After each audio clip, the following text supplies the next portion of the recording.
large scale. I think they did that because something kind of more human is revealed about what's behind these big systems that we all engage with every day. There's this behind-the-scene view that suddenly appears when you talk about algorithmic bias and you think about, okay, who's actually sitting there in these teams that are building these systems.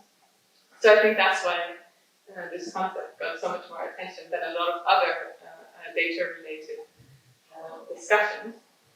So, as an artist and also as a designer, I'm often interested in how to fascinate people for a topic, of course, and I look at my own fascination, and I think that often comes from the cracks in the facade. So, yeah, where the system reveals something of the behind the scenes, where something goes wrong, or where there's something personal to be learned. And a project that I did very recently that also works with this concept was in collaboration with Rebekka Jochem, who's a dancer and performer.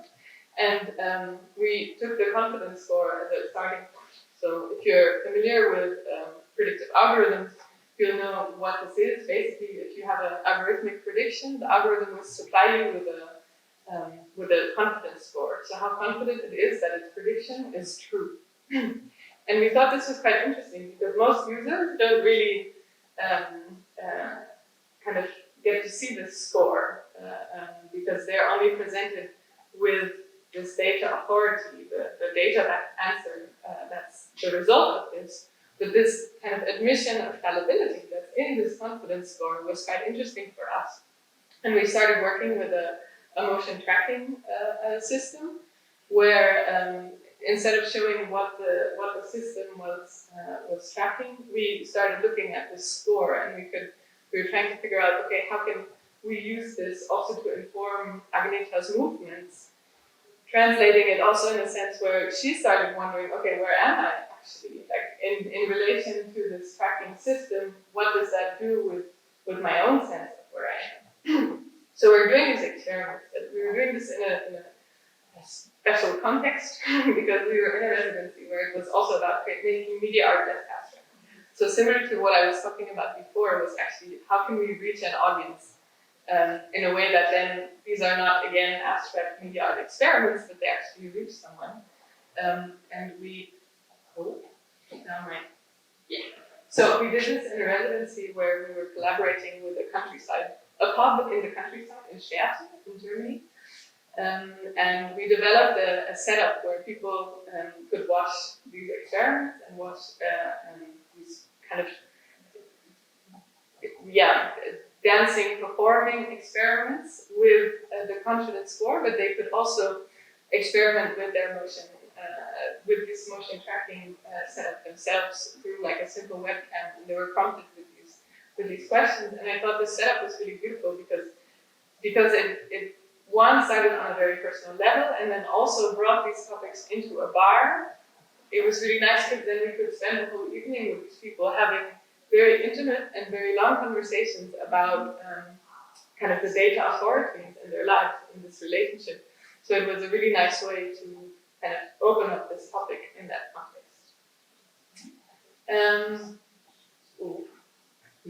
There's another way that as a designer, or another strategy that as a designer that I think is very interesting to look at when thinking about translating abstract systems to something that people can really relate to, and that's transforming these systems into a sensory experience. So really speaking to people not in their kind of intellectual capacity, making them read research or have these beautiful panels, but also kind of engage with them through their senses. And I'm really happy that actually at CPDP we can show one of these experiences because, you might have seen it in the foyer, the executive maps audio walk is here.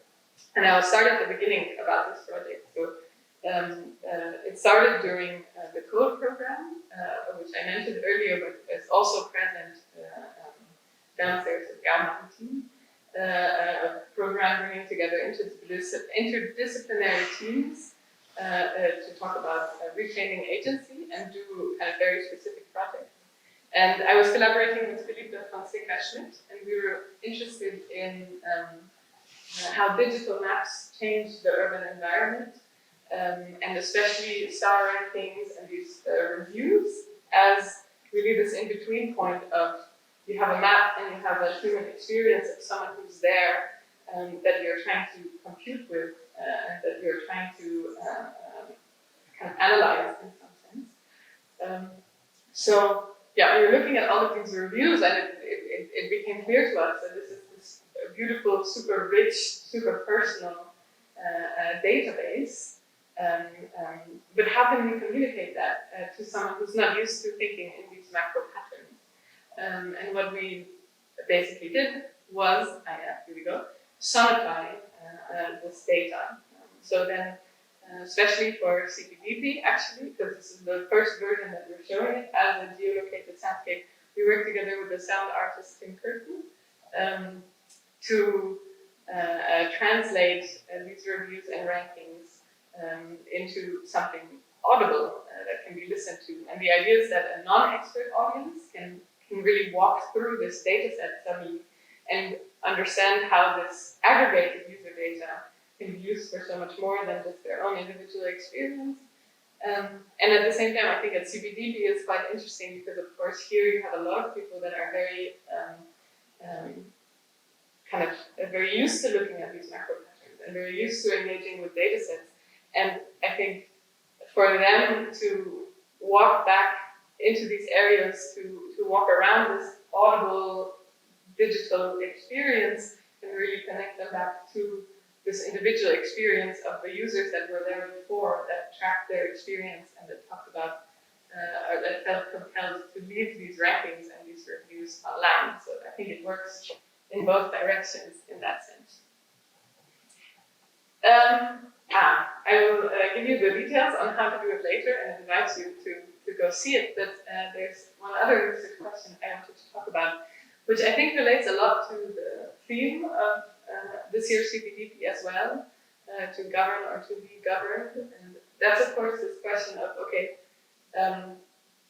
personal data can do so much more than we use for surveillance, but we need to also design it differently in that sense. So this question of how can data complement human experiences really, again, talks about this authority. Not a fan of this tracker. Here we go. So this is less of a finished project and more of an ongoing research where I'm focusing on biometric data, so data that's collected on the body, and how it can be used as a tool for empowerment. Because, in a sense, this is a very known theme because in many of the commercials for these kind of different trackers, it's always sold as something that will connect you to your body and connect you with your physical self. But then what happens in reality is that usually the data is used to categorize, to classify, and to limit bodies more. And there's a very clear hierarchic relationship between the data that reveals the truth about the physical body and that makes it readable. And this kind of goes against this idea of empowerment, actually, where it's about empowering people to feel their body and to engage with it in a way that, makes them kind of look more closely through this data lens and understand where this is coming from, in a sense. So the idea is to break with this hierarchy of the data that talks about the body and to understand how can they actually relate to each other in a more collaborative way. The image that I usually use to talk about this is, and that I think is also a great way to look at technology in general, is that of a musician, where it's very clear that, of course, I mean, in this case, Kathy King, she engages with her guitar, which is in this case the technology, and the guitar brings in a certain agency and some dynamics and limitations as well into what kind of music that she can make. But the guitar is built in a way that encourages her to explore her own artistic expression on it. and that really invites her to participate in this relationship. And these are the kind of technologies and the kind of data interaction that we should be building, I think.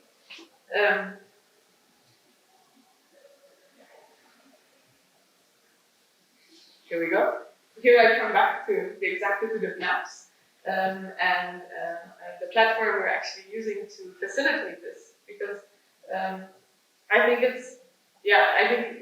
these geolocated soundscapes are a really good example of where you can kind of compare how geolocation data is used very differently in two very different types of apps. You have Google Maps or whatever kind of navigation app on one side, which in a certain way disconnects you with your surroundings, and at least it often happens to me that if I use Google Maps all the time to navigate, I don't remember the way anymore, and I become kind of dependent and further out of my physical reality, whereas echoes, of course, it does a completely different function, but if you look at the relationship that echoes in this geolocated soundscape creates with it uses the same data as the base, but it cultivates a completely different relationship to the surroundings and what's around.